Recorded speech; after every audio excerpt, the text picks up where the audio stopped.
مسلمان کی جماعت کہہ دے کہ یہ آدمی اچھا، یہ آدمی سچا، یہ آدمی اللہ والا، تو اس حدیث کے مطابق ما رآہ المؤمنون حسن فہو عند اللہ حسن، جس کو مسلمان کی ایک جماعت اچھا کہہ دے وہ اللہ کے ہاں اچھا۔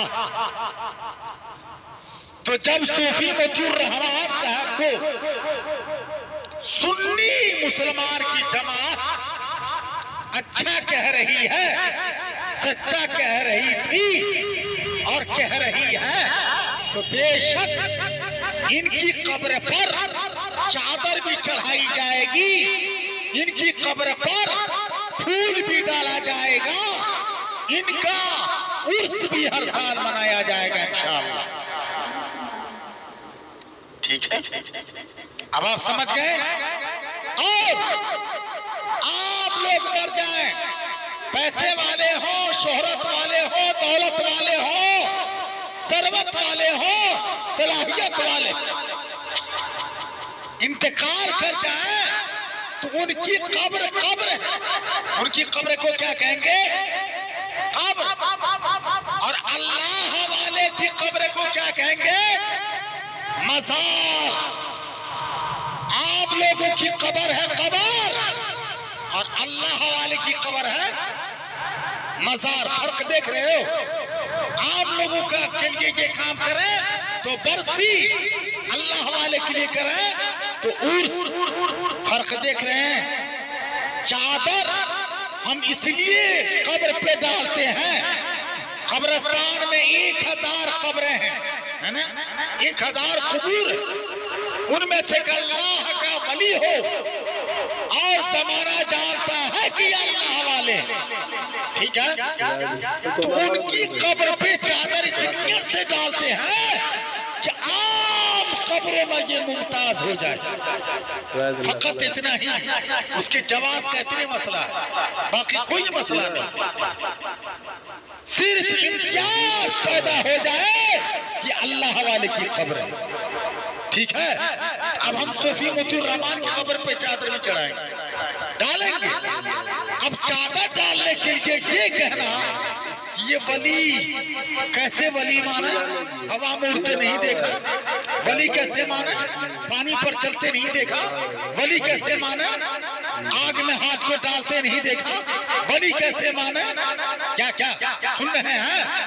تو ولی کسی کو ماننے کے لیے، کسی کے ولی ہونے کے لیے آگ پر چلنا ضروری نہیں ہے کوئی؟ ہم الماس نگر میں رہتے ہیں 40 سال سے، ہم کو یہاں پہ روک لینا، ثابت کر دو کہ دنیا کی کسی کتاب میں کسی پڑھے لکھے نے ایسا لکھا ہے کہ ولی ہونے کے لیے آگ پر چلنا ضروری ہے، ولی ہونے کے لیے پانی پر چلنا ضروری ہے، ولی ہونے کے لیے ہوا موڑنا ضروری ہے؟ جی نہیں، ولی ہونے کے لیے شریعت کی پابندی ضروری ہے، سنت پہ عمل ضروری ہے، اور سنت کا پیغام عام کرنا ضروری ہے۔ صوفی مطیع الرحمان صاحب کو آپ جان رہے ہیں کہ 5 ٹائم کے نمازی تھے کہ نہیں تھے؟ بولیے، کیا نور گنج، قلعہ والا، ناگر بستی والا انکار کر سکتا ہے صوفی مطیع الرحمان صاحب کے بارے میں وہ نماز نہیں پڑھتے تھے؟ ایسا کوئی کہہ سکتا ہے؟ نہیں نا۔ بچہ کہے گا کہ صوفی مطیع الرحمان صاحب 5 ٹائم کے نمازی تھے، رمضان کا روزہ بھی رکھتے تھے، زکوٰۃ بھی دیتے تھے، باشرہ تھے، چہرے پہ داڑھی تھی اور سر پہ ٹوپی تھی، اور سب سے بڑی بات کہ ایک بڑی بارگاہ، جس بارگاہ کی حقانیت ہمارے پورے سمستی پور ضلع میں دن میں جن کی کرامت کا ظہور ہوا، مصری گھراری چوسیما کو جان رہے ہیں، ان کے خلیفہ، جب ان کے خلیفہ نے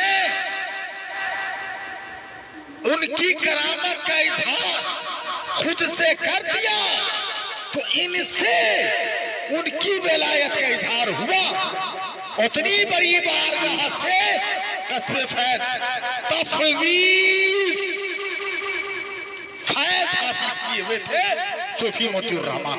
तो पता चला कि कसबन और सिलसिला के एतबार से ये शख्स अल्लाह वाले थे, इनको वो सब हक हासिल है जो एक अहलुल्लाह को हासिल है।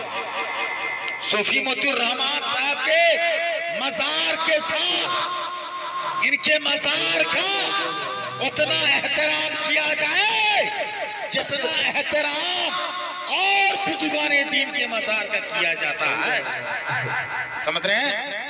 तब चादर भी चढ़ा रहे हैं, फूल भी डाल रहे हैं, उर्स भी कर रहे हैं, तो उनके मजार का एहतराम भी हो।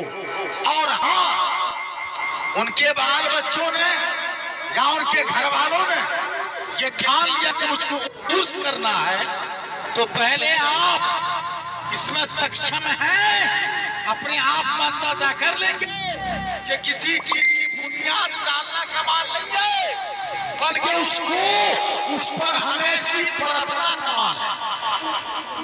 अगर आप हर साल कर सकते हैं तो जरूर उसकी बुनियाद डालिए, उसका ऐलान कीजिए। अगर हर साल करने में आप सक्षम नहीं है तब तो आप बरसिए तक रहने दीजिएगा। ये मेरा मशवरा, जो काम की बात है वो भी होना चाहिए, क्योंकि हर तरह के लोग इस महल्ले में रहते हैं, सब सुन रहे हैं। हम लोग आप तो चले जाइएगा, ये चर्चा का विषय सालों साल याद रहेगा। समझ रहे हैं आप? इसलिए मेरे दीनी भाई, हम सूफी मोतीउर रहमान साहब रहमतुल्लाहि ताला अलैह सारे लोगों को हम मरहूम कहते हैं। हमारे अब्बा मरहूम, हमारे दादा मरहूम, आपका अब्बा मरहूम, और हमारे पीर अगर दुनिया से पर्दा फरमाए इनको मरहूम नहीं बल्कि रहमतुल्लाह अलैह कहा गया। हालांकि माना सेम है, लगभग सेम है, माना एक ही है, मरहूम का रहमतुल्लाह अलैह, लेकिन अब उनको रहमतुल्लाह अलैह कहा जाए, ठीक है? इसलिए अब वो सूफी मोतीउर रहमान रहमतुल्लाह अलैह हैं, निस्बत से शय मुमताज होती है, और सरकार सुमरगंज उनकी विलायत और उनके फैज जहाँ जहाँ भी हैं, माशाअल्लाह बिहार से लेकर बंगाल तक टाइम कम है, वरना खाका मवाद बहुत था जो बयान करता। इंशाअल्लाह रहमान फिर कभी हाजिर होगी तो ये सिंध सब बातों का इजहार होगा, बयान होगा। आज इतना ही पर आप बस करें, 10 मिनट का टाइम दिया था, 10 मिनट होने चला है, 2 शेर पढ़ देते हैं।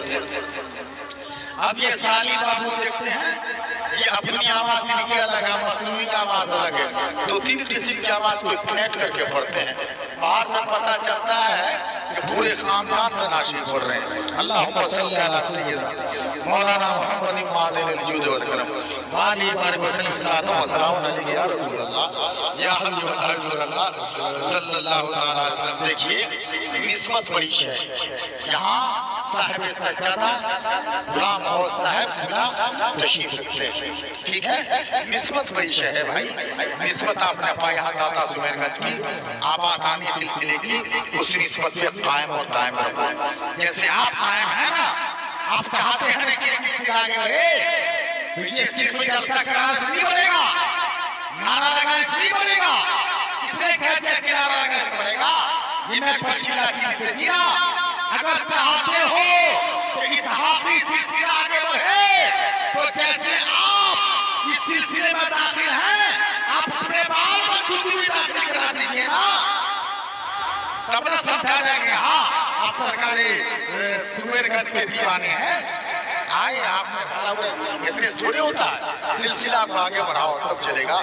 देखिए 2 शेर पढ़ रहे हैं।